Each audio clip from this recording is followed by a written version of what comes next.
What is up, guys? Hopefully this is working this time. I'm trying to do this from my laptop this time, and hopefully it is gonna work. Looks like I'm popping up, but I was last time and the chat wasn't, so I want to try this again from the laptop. So if you guys can hear me and see me, leave me a comment. All right, looks like we are live. I got some comments popping up. Awesome.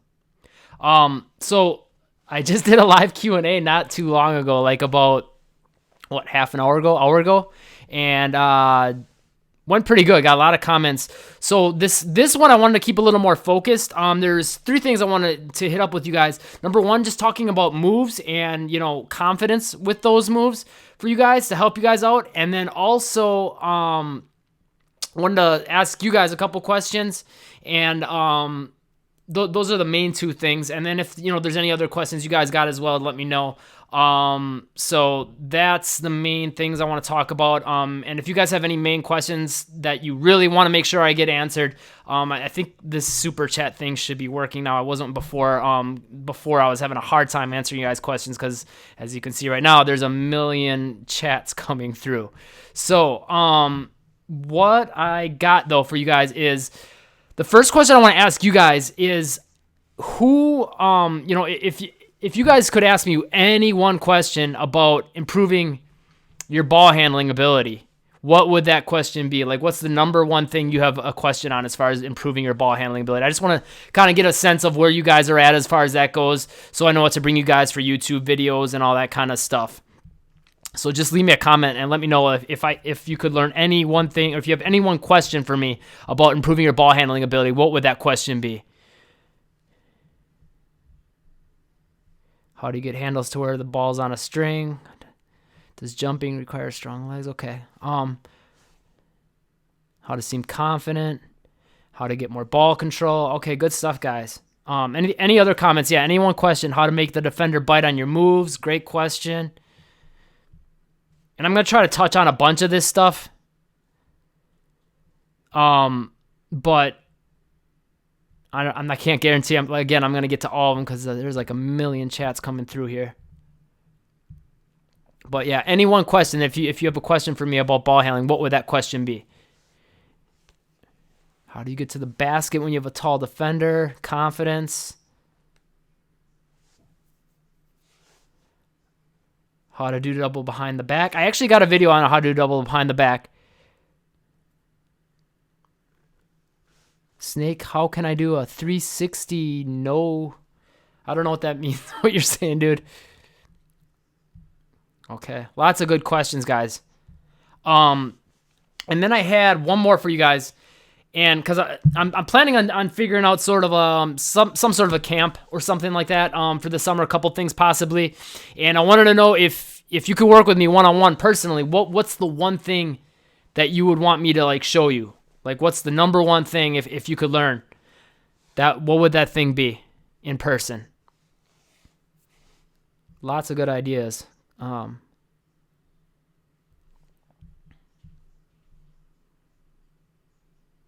Okay. Ball control, how to have faster handles, how to get motivated. Okay. Right on. Okay. So the next thing, thank you. I appreciate, guys, first of all, for all your comments. The next thing I want to talk about with you guys, though, is, moves and confidence and having confidence in your moves. Because that was one thing that popped up a lot in the live stream. And like I said, there's all these comments coming through, so it's hard to kind of gather my thoughts as all these things are coming through. But I want to go, give you guys something, after thinking about it a little more, I was able to, kind of come up with some more clear thoughts without having all the comments popping up, and I wanted to kind of throw them at you. So improving your moves and getting your confidence with those moves. First and foremost, you're going to want to make sure that you're, picking a certain move or two moves that you're going to just put in tons of reps on, okay? Pick those moves, put in a ton of repetitions, and get comfortable with them, okay? Then the next thing you're going to want to do from there is to go and practice those moves in a game situation, okay?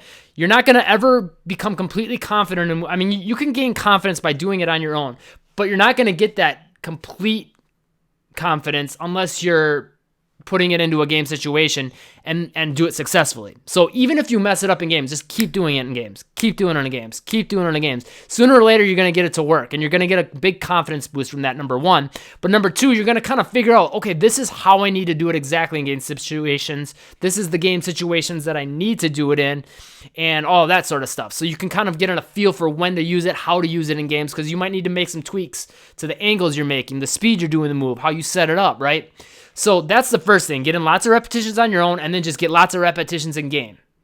Then, to take that move next level, work on different ways of going into it, right? Come up with different, variations as far as how to do the move to set it up. Like, so if you're going to do a Sham God, start with doing like maybe a between the legs and then go into the Sham God. I kind of talked about this in the last live stream. Or going from behind the back into a Sham God, right? Setting it up different ways, but then also work on different counter moves to go and do after that. So again, if you're going to do the Sham God, okay, I want to be able to go from the Sham God into a crossover or behind the back or whatever the case may be. So that way, you have different options. And then what I would recommend you do from there is, okay, you'll have one move, a bunch of ways to go into it, and a bunch of counter moves from it. You practice it in games, so you should be very confident in that move at that point. The next step then would be to do the same process with another move. And you just keep doing that until you have multiple moves that you have different ways of going into and different counter moves to go from that move, okay? So that way, you have a lot of moves, a lot of go-to moves that you can count on. You know when to use them, how to use them. You're confident in them, and you have those options to set it up differently and options if your defender, reacts to it. So you have that counter move. So that's, the main thing I wanted to really talk to you guys about as far as one thing I just wanted to bring to you. If you got Hitman Reborn, if you guys got any questions, go ahead and leave them in the comments now, though, and I'll try to get a bunch of answers for you guys as quick as I can. Again, if you want to make sure I get an answer, I think the super chat keeps it up top. I don't know, I'm new to this whole live thing and all that, so you can do that.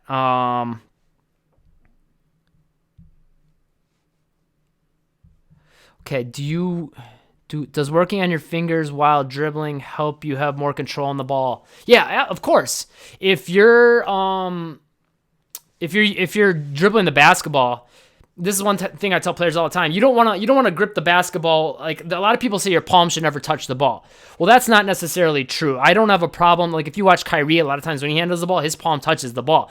The thing that you have to make sure of is that your finger, and when I say fingertips, I mean this part here on your fingers, not literally your tips. You want to make sure that part of each of your fingers is on the ball. If your palm is or isn't touching the basketball, it doesn't really matter.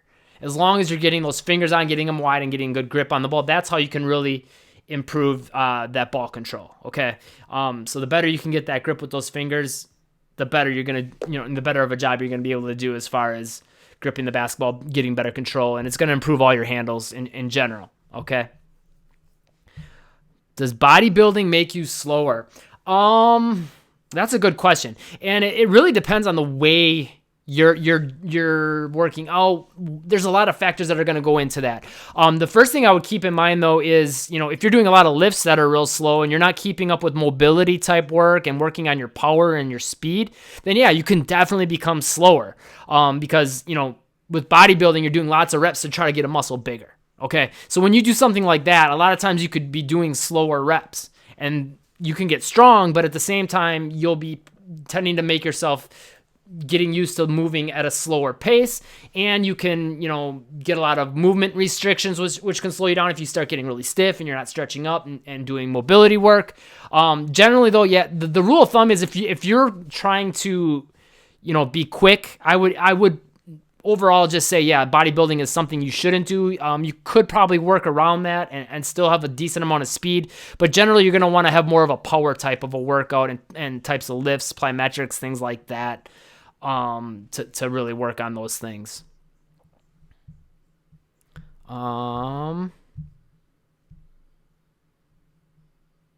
What else we got? What's a good way to improve your handles? Watch my channel, Tracy. I got a ton of stuff on how to improve your handles. Basically, I'd say 90% of my videos on YouTube are about exactly that. So I would check out my channel. Just go through all my videos. There's drills, there's moves, there's plenty of stuff to keep you going. And if you want a more organized way of going about that, definitely go to my website, go to gethandles.com, pop in your email, and I'll send a free workout. And then you can, if you want to get more of my full programs, like that's going to be a good way to make sure you're staying on the right track and have a consistent schedule. Because if you're just kind of dabbling, going from one YouTube video to the next, that can make it a little bit harder to see consistent progress and consistent, improvements if you're always just going from one thing to the next. So that's one thing you might want to consider as well. But that'll definitely help. Tons of comments coming from you guys. I'm sorry if I'm not answering them. It's hard to keep up with all of them. So if I'm not answering, it's because there's just so many coming in. And I think that's what, if you guys do the super chat, it puts it at the top and keeps it there for a while or something. I don't know. I'm trying to get this stuff a go and see what the live chat's all about. Where am I from? Wisconsin. About an hour north of Milwaukee.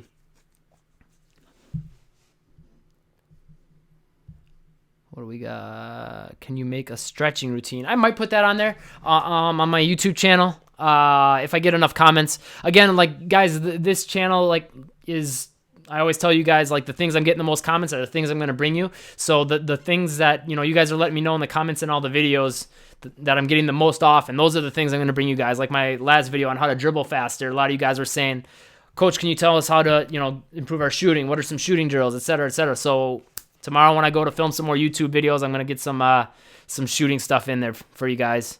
So that should be coming in the next week to 2-3 weeks, somewhere in there.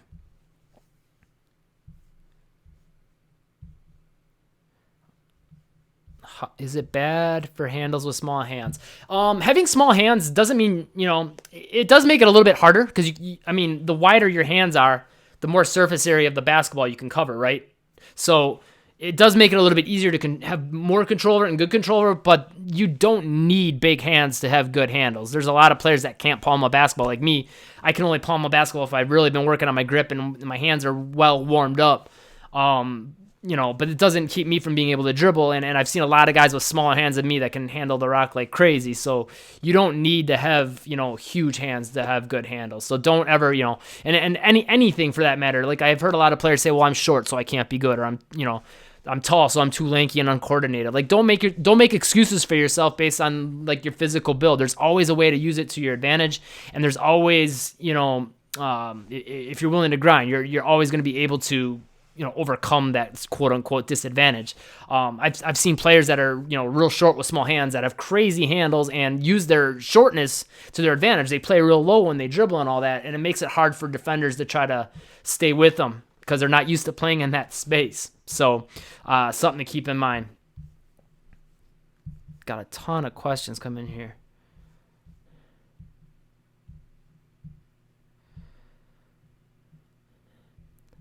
How to do good pass fakes.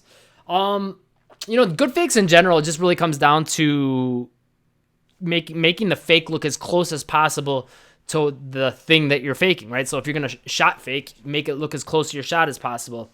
If you're going to do a pass fake, make it look as close to the pass as possible. So if you're trying to do a pass fake, you don't want to just like look straight forward and pass fake, right? Usually if you're going to pass to a teammate, you're going to look to them. So make sure you look to them, step in that direction, make everything as close as you can to the way you would do the actual pass. And if you do that, you're gonna have a much better chance of your defender biting on that fake.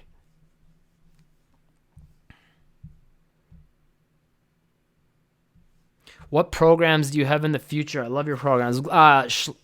Schlonsky, hopefully I said your name right, man. I'm glad you like the programs, man. Lots more programs coming. I'm a workaholic. I'm always working on new stuff for you guys because you always give me great ideas as far as ways to improve and things that you want to, improve on. So, the more you guys give me, the more I'm going to be bringing you. But I'm definitely got a lot more coming for you guys. How can you work on your jump shot at home? That's a good question. You could do a lot of just shooting by not necessarily shooting on a hoop, but you can, just lay in bed and throw the ball up as you're laying down and try to like have it come exactly right back down to you. You can even do it, sitting down, working on your shot form and having it land straight down so that you can work on your alignment a little bit and your form and technique. Pay attention to your form.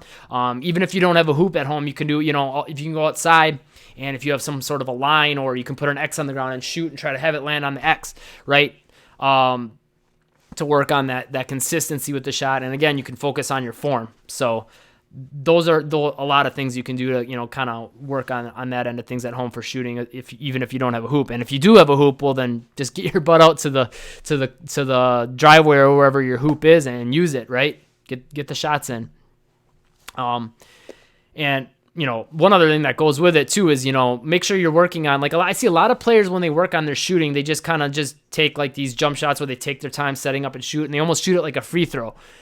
And that's good to get those kinds of reps in, and, focus on your form and just get warm and get loose. But once you're like warmed up and you got your form right, like you need to get those shots in like off the dribble, off the catch, like you would do them in a game situation. That's a big missing link for a lot of players. They have, a good shot, but when it comes to game situations, they can't make anything. And the reason why is because they haven't practiced those kinds of shots. They haven't practiced, being quick off the dribble and going into the shot quick. They haven't worked at, catching the ball quick off of a pass and going right into the shot, right? You take for granted that, I can just do that. I can shoot good already. I can dribble good. But that little transition, there's little details that you can do to speed up that, how quick you can gather the ball from a dribble move or a shot to go into that shot more quickly and be more accurate with it and do it, from further out, right? Working on the range with it. So all that kind of stuff is going to be huge. What if they don't jump on the fake and they stay on the floor?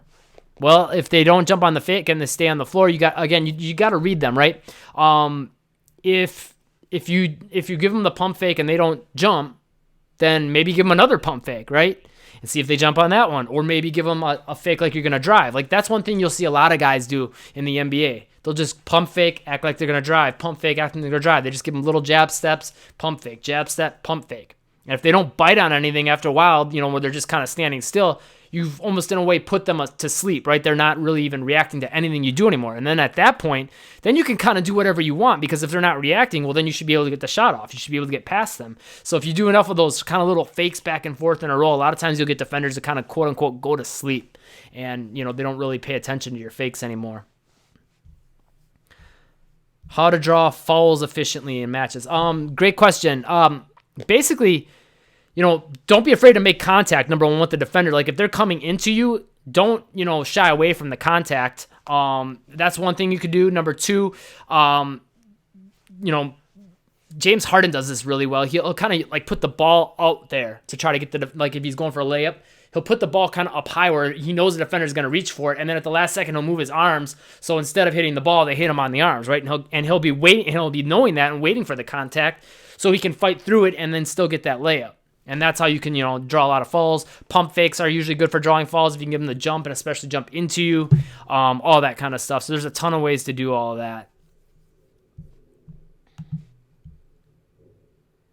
All right. Ton